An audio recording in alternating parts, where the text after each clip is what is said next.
I'll park up here, kind of out of the way. People are coming by, running over there. Yesterday I was here and I started this, and then it started pouring, raining out. Bryson's here. He's not a morning person. He's not too happy about picking up roots and sticks and stuff either, which I get it. But so this was all big trees like that. They were all cut down. James actually took out all the big stumps when he first bought that Caterpillar excavator that he has, the 317. If you want to go back, check out the video. It's the Cat 317 review video that we did. However, there was a tricky stump over here right in front of this roadie. There was a big stump, and it was on the gas line, so he left it.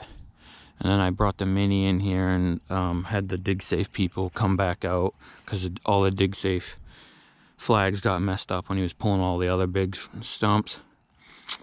So I had DigSafe come back out, re-DigSafe it after everything else was out of here, just so I could get more accurate. And then I took the Mini and I dug tight around it and got it out. And then it's actually in the back of the truck. But I didn't bring the camera out yesterday because, as you can see, it is pouring, raining out. Let me get this. I was gonna pull the excavator out of here because I'm done with it, but I didn't want to track mud in the road. So I got 2 loads at the end of the day yesterday of topsoil. You just got 1 more this morning, but we got to get going here. Let's look at this guy. This guy's headphones on. I'm gonna start calling him Sunshine. That's the name of the dog that bit him in Florida. The little Chihuahua. Alright, so here's the story of Sunshine, the dog that bit Bryson. Now, he gets upset when I tease him about it, but I'm gonna keep doing it because I'm his dad. So, my mother-in-law lives down in Florida. My father-in-law and mother-in-law live in the Venice, Northport area of Florida. And when we go to visit, my mother-in-law is a travel agent. Specializes in like cruises and stuff, but she does all kinds of other stuff. She's really good at planning events. So she figured the boys would probably like the airboat rides. You know, that's with the big fan in the back. You can drive over the Everglades. Sounds like a little Cessna jet, you know, when the guy fully throttles it. I did bring my GoPro and I did take some footage of it, but Bryson was upset when I was videoing him after we got him bandaged up. So I haven't posted it just because he was pretty ticked off. So we go to this place and we go on the ride, and basically you go down the river in the airboat, and all along the shoreline there's alligators, some pretty decent sized ones, laying along the shore, laying on logs. You know, they like to sunbathe. And when we get back, we're in this little it's not like a hut or anything, but there's like a concession stand there where you can get like hot dogs and like chips and like, you know, snacky type foods. So we're in there and we're eating hot dogs, and we noticed this little pug. And this pug is super friendly, obviously, because we have food. So we're playing with this dog, we're petting him and everything, and then everybody's like, oh wow, well, you know, what a friendly dog, you know, just roaming around. I'm like, that's because we got food. So we go over to the other end of the park. They say if you want to go to like the petting zoo part, and there's a gift shop on the other side of the property, but you got to get in the car and you got to drive over there. So we're like, yeah, all right, let's go see the gators that they have in the enclosure. So we get in the car. See right here, I'm making a pile of the roots because we got to remove the roots here. But so we get in the car and we go over to the other side of the park, and we park in the parking lot, and we're walking past a bunch of cars, and this little chihuahua. They keep telling me it's not a chihuahua, but whatever. It looks like a chihuahua, so I'm gonna call it that. There's a little dog, chihuahua looking thing, laying down behind these cars in the parking lot, right behind the back of a car. So I'm like, oh look, another little dog, right? But I think the dog didn't want to be bothered with anybody. It was just there sunbathing on the pavement. So my youngest son's girlfriend was with us too. So Bryson and his little brother's girlfriend, they're like, oh, what a cute little dog. And they like go to kneel down and pet the thing. And you know, as much as it sucks that the thing reached out and bit Bryson and tore his finger open like a razor blade, I mean, it was a huge, deep like cut and everything. I am glad that it did not bite the younger girl, my youngest's girlfriend, because she is very young, and that would have been the process would have been extremely painful for her, because Bryson then had to go get rabies shot. The people there were very accommodating. They were very apologetic. The dog must have been sick or something and nobody knew about it. Not sick like with rabies or anything, but the dog was old. It must not have felt good, because the people there were actually horrified that the dog bit him. But the crazy thing of it is when the dog was laying there after he reached out and bit Bryson, this old man that was there, he says, hey, what a cute dog. And he comes walking up, and I says to him, hey, that dog just bit him. Do not pet that dog. And he goes, oh, the dog's not nice. And I said, no, the dog just bit him. We're gonna go inside and try to get a first aid kit. And he goes, oh, all right. So we're inside the place. They're talking to the lady, and the lady's helping us get, she's frantically trying to get a first aid kit, and we got it to stop bleeding finally, and we're putting all kinds of antibiotic stuff on it and all that and everything. And my youngest son comes in and he says, Dad, he says, you know how you told that guy not to pet that dog? And I said, yeah. He goes, yep, he didn't listen. I go, what do you mean? He goes, the dog just bit him. He went to pet the dog and the dog just bit him. So then the lady's like, which dog? And now she's panicking and she's running out. She goes, which dog? And we're like, it's a little chihuahua looking thing. She goes, oh no, it's Sunshine.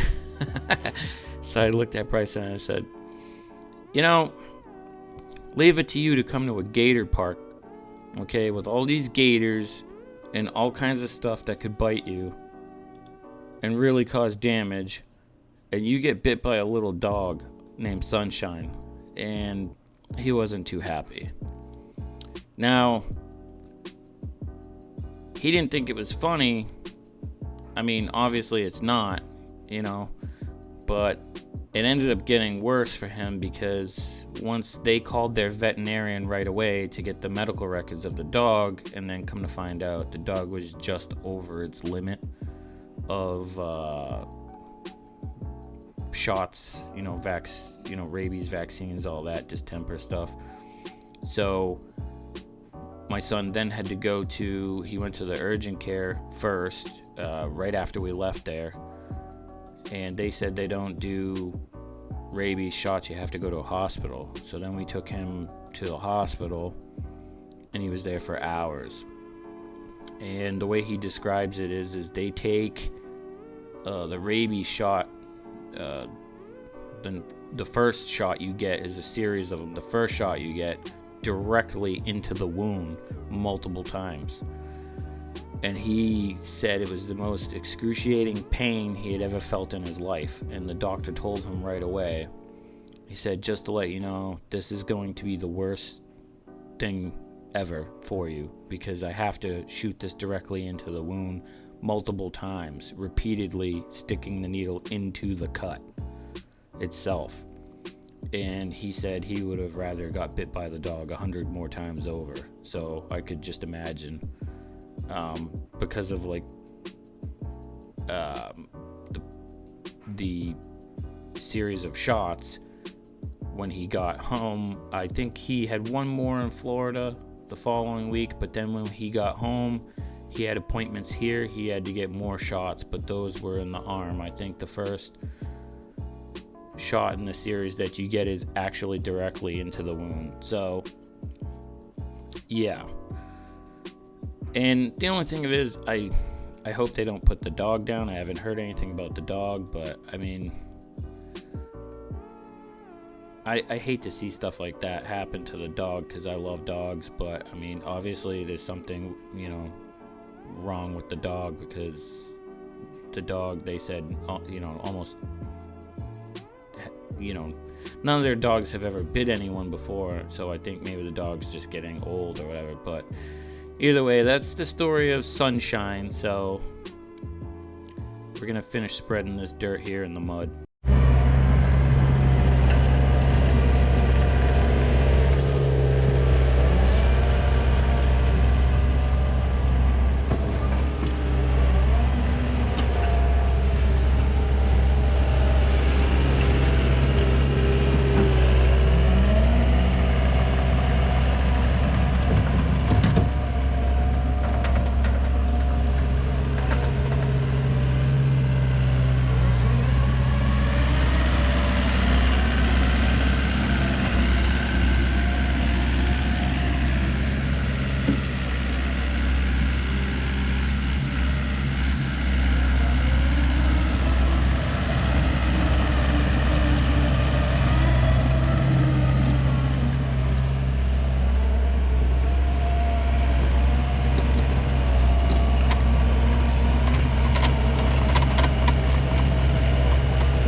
James ordered another load after this one. I don't know what he has calculated out. I don't know what he ordered. I think he said 200 yards total for the whole project, but I know there's one more coming after this. But I'm gonna load that stuff on him to go back. I guess the guy he's getting the soil from says that he can load this on to him.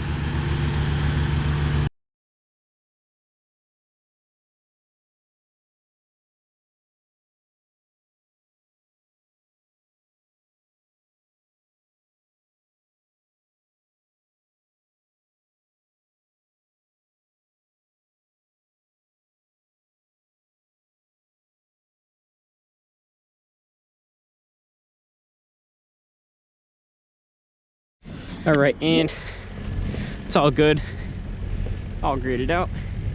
We also did that side right there. It came out real nice. Got the erosion sock down back at the bottom, and she's looking good, looking real nice. We're gonna come back with the power rake. So, you know, wasn't gonna do this by hand. This is gonna be done with the power rake.